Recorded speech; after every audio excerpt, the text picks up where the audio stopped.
नमस्कार आणि welcome back. आपल्या घरामधल्या सगळ्यांनाच खूप वेळा असं वाटतं की एखादी वस्तू ऑर्गनाईज करण्यासाठी जागा कमी आहे. आपलं घर मोठं असेल तरीसुद्धा जागा कमी वाटते आणि छोटं असेल तरीसुद्धा जागा कमीच वाटते. तर इथे दरवेळेस जागेचाच इश्यू नसून काही वेळेस आपण तिथे वस्तू कशा प्रकारे ऑर्गनाईज करतो याच्यावरतीही डिपेंड करतं. तर आजच्या व्हिडिओमध्ये अशाच काही ऑर्गनायझेशन टिप्स मी तुमच्याबरोबर शेअर करणार आहे, ज्यामुळे कमी जागेतही आपल्याला वस्तू कशा प्रकारे व्यवस्थित ऑर्गनाईज करता येईल हे पाहायला मिळेल. चला तर मग लगेच व्हिडिओला सुरुवात करूया.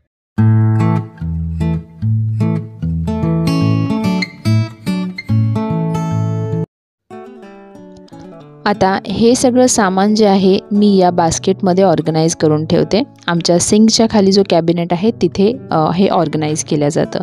पण तुम्ही पाहू शकता हे सगळे बॉक्सेस मी असेच या बास्केटमध्ये जर ठेवले तर ते बास्केट असं ओव्हरफ्लो झाल्यासारखं होतं आणि व्यवस्थित वस्तू मावत नाही आणि ज्या जागेवरती मी हे बास्केट ऑर्गनाईज करणार आहे तिथेही जागा होणार नाही.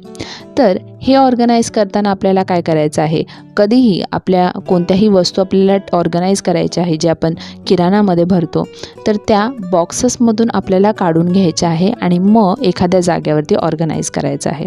कारण कसं होतं की बॉक्सेसमध्ये हे सामान असल्यामुळे ते बॉक्सेस जरा जास्त जागा घेते आणि तिथे जागा आपल्याला थोडीशी कमी वाटते. तर हे सगळे कोलगेट्सचे ट्यूब, आंघोळीचे साबण, कपड्याचे साबण हे सगळे बॉक्सेसमधून काढून मी घेणार आहे आणि त्यानंतर या बास्केटमध्ये ऑर्गनाईज करणार आहे. तर इथे आता हे सगळं सामान या बास्केटमध्ये मी अरेंज करून घेतलेलं आहे आणि तुम्ही पाहू शकता आपलं सगळं सामान याच्यामध्ये बसूनही थोडीफार जागा आणखीन या बास्केटमध्ये रिकामी आहे, जिथे आणखीन एक साबण बसू शकतो, पुन्हा एक कोलगेटची ट्यूब बसू शकते. तर अशा प्रकारे एखाद्या छोट्या जागेमध्ये जर आपल्याला सामान ठेवायचं असेल आणि त्या सामानांचं काही पॅकिंग असेल, काही बॉक्सेस असेल तर ते आधी आपल्याला काढून घ्यायचं आहे आणि त्याच्या आतमध्ये जे छोटंसं सामान आहे तेच ऑर्गनाईज करायचं आहे, जेणेकरून आपल्याला जागा थोडीफार जास्त मिळेल. घरामध्ये काही जागेवरती, काही कप्प्यांमध्ये जर तुम्हाला वस्तू वेगवेगळ्या सेक्शन्समध्ये ठेवायच्या असतील किंवा तिथे जागा थोडीफार कमी असेल तर अशा प्रकारच्या ऑर्गनायझर्सचा तुम्ही वापर करू शकता. हे ऑर्गनायझर्स आपल्याला वरची जी कोणती फळी असेल जिथे तुम्ही वस्तू ऑर्गनाईज करणार आहात तिथे असं लावून द्यायचं आहे आणि याच्यामध्येही आपण भरपूर काही ऑर्गनाईज करून ठेवू शकतो. आपल्या किचनमध्ये, वॉर्डरोबमध्ये किंवा आणखीन कोणत्या जागेवरती याला आपल्याला हँग करून ठेवता येईल.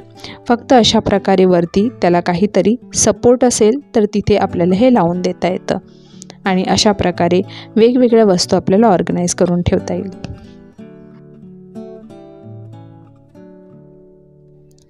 जर तुम्हाला वाचनाची आवड असेल आणि भरपूर अशी पुस्तकं तुमच्याकडे जमा झालेली असेल पण घरामध्ये जागा कमी असेल किंवा छोटीशी जागा असेल तर आपण पुस्तकांसाठी वेगळं असं शेल्फ बनवत नाही आणि आपल्या कोणत्या तरी एखाद्या कॅबिनेटमध्येच पुस्तकं ठेवतो.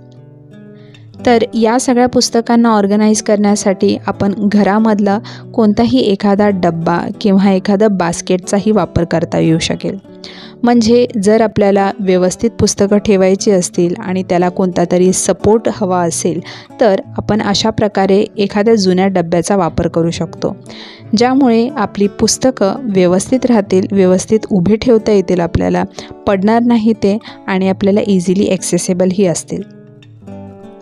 अशा प्रकारे एखाद्या डब्यामध्ये किंवा बास्केटमध्ये तुम्ही पुस्तकं ठेवून डायरेक्टली कोणत्याही सरफेसवरती ठेवू शकता किंवा आतमध्ये एखाद्या कॅबिनेटमध्येही ऑर्गनाईज करून ठेवता येईल.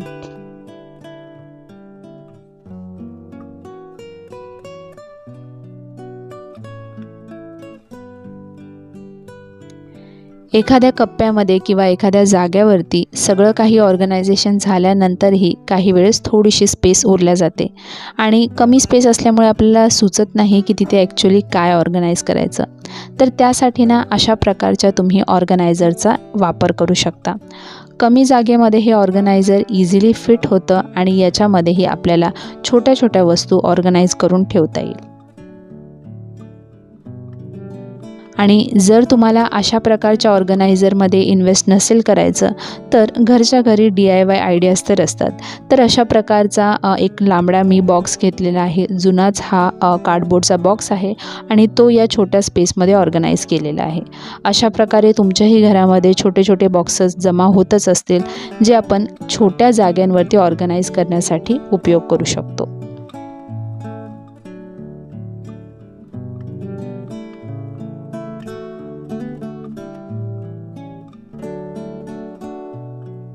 आता काही जणांच्या घरामध्ये बाथरूमची स्पेस ही कमी असते आणि त्यामुळे कॅबिनेट्स वगैरे आतमध्ये बनवण्यासाठी शक्य नसतं किंवा तिथे काही पाईप्स नळ वगैरे आलेले असतात, त्यामुळे कॅबिनेट बनवता येत नाही.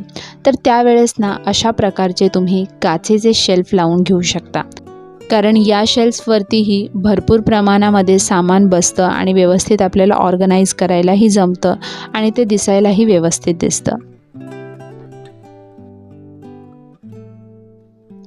कोणत्याही रॅन्डम वस्तू घरामध्ये ठेवण्यासाठी जर आपल्याला जागा कमी वाटत असेल तर आपल्या दरवाजाचाही आपण चांगला उपयोग करू शकतो. दरवाजाच्या मागे अशा प्रकारे हुक्स आपण लावून घ्यायचा आहे, जेणेकरून आपल्या सगळ्या वस्तू तिथे हँग केल्या जातील आणि दरवाजाच्या मागे लपल्या जातील. आणि जर दरवाजाच्या मागे असे हुक्स नसतील लावायचे तर आजकाल ओव्हर द डोअर हँगर्सही मिळतात, तर त्याचाही तुम्ही उपयोग करू शकता आणि त्याच्यावरतीही भरपूर वस्तू ऑर्गनाईज करून ठेवता येतील. कित्येक वेळा किचनमध्ये काम करत असतानाही आपल्याला किचनमधली स्पेस कमी वाटू लागते. बहुतेक वेळा हे भांडी घासताना होतं.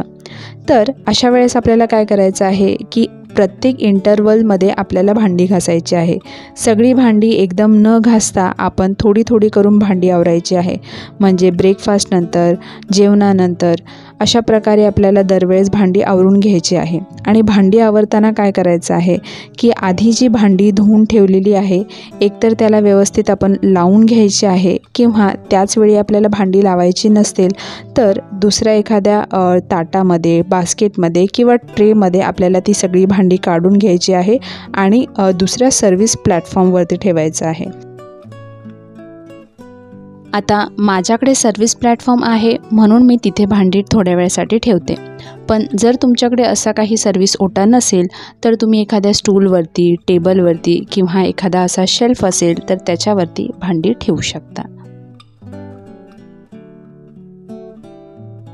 असं केल्याने काय होतं की आपल्याला जागेची कमतरता भासत नाही आणि आपला किचनचा जो मेन प्लॅटफॉर्म आहे जिथे आपण भांडी घासून ठेवलेली आहेत तिथेही भरपूर जागा रिकामी राहते. कारण भांडी घासल्यानंतरही जर आपल्याला त्यावेळेस इतर काही कामं करायची असतील तर त्यासाठी तेवढा स्पेस आपल्याला रिकामा मिळतो.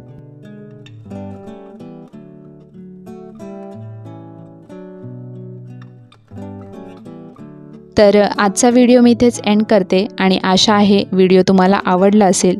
व्हिडिओ आवडला असेल तर व्हिडिओला नक्की लाईक करा, आपल्या चॅनललाही लगेच सबस्क्राईब करून घ्या आणि या व्यतिरिक्त तुमच्याकडे काही टिप्स असतील तर तेही नक्की मला कमेंट बॉक्समध्ये कमेंट करून शेअर करा माझ्याबरोबर. मलाही ते जाणून घ्यायला आवडेल आणि माझ्या येणाऱ्या पुढच्या व्हिडिओजमध्ये तुमची टिप्सही मी शेअर करेल. चला तर मग पुन्हा भेटूया एका नवीन व्हिडिओसहित. तोपर्यंत मस्त रहा, हसत रहा आणि स्वतःची काळजी घ्या. धन्यवाद.